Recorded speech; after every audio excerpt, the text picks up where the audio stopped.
Alright kiddos, going to use this video to walk you through the Coriolis effect for the southern hemisphere this time. So you should have already done the northern hemisphere. Once again, you're going to need another piece of scrap paper and something to draw a circle. Again, you can use a compass or I'm going to use the round lid because that's faster. So same deal as before. We're going to draw our circle.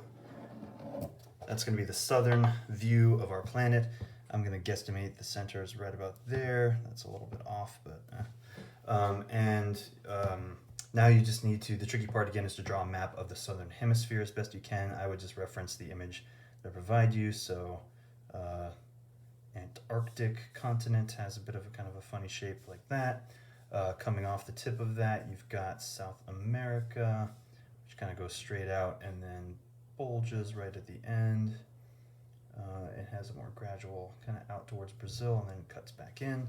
So that is South America there. Again, this is Antarctica. I probably spelled that wrong. Then we've got right above here the Horn of Africa, right there.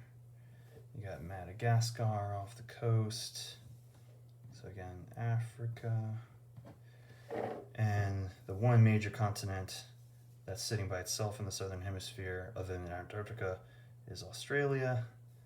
I'm not going to draw this very well. We'll just go around here. It's got a little spike on top of it and then comes back around. You've got Tasmania off the tip there.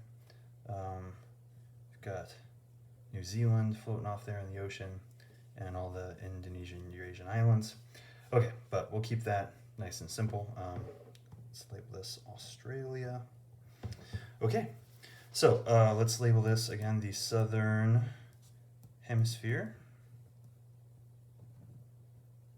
And northern hemisphere rotated counterclockwise, and so if you're taking this view of the southern hemisphere, it has a clockwise rotation. And so that means we're going to draw arrows like this. Oops, sorry, clockwise. Clockwise going this way. So this is the rotation of the southern hemisphere. Just to emphasize, it goes that way.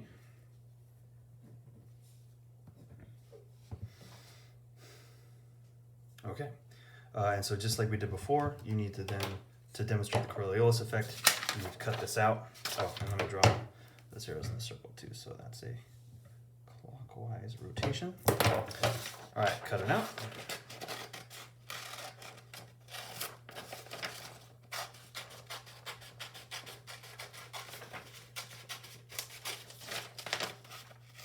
Again, it doesn't have to be perfect.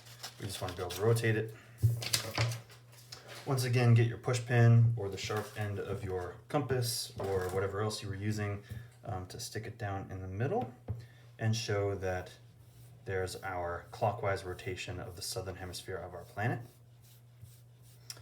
Once again, get a different colored marker or pen or something like that. Give yourself a target. So again, I'm going to be drawing a straight line straight down to that little marker cap, but at the same time, I'm going to be rotating it in the proper direction here.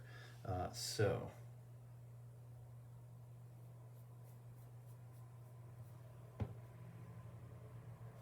here we go. And again, it's kind of tricky to do, but just wondering how this is going to work. It's much easier doing counterclockwise, but okay, I'll just do this slowly and press nice and light. So again, trying to have my best to just keep drawing a straight line towards the cap there, but it's rotating as I go. And there you have it. Once again, the Coriolis effect.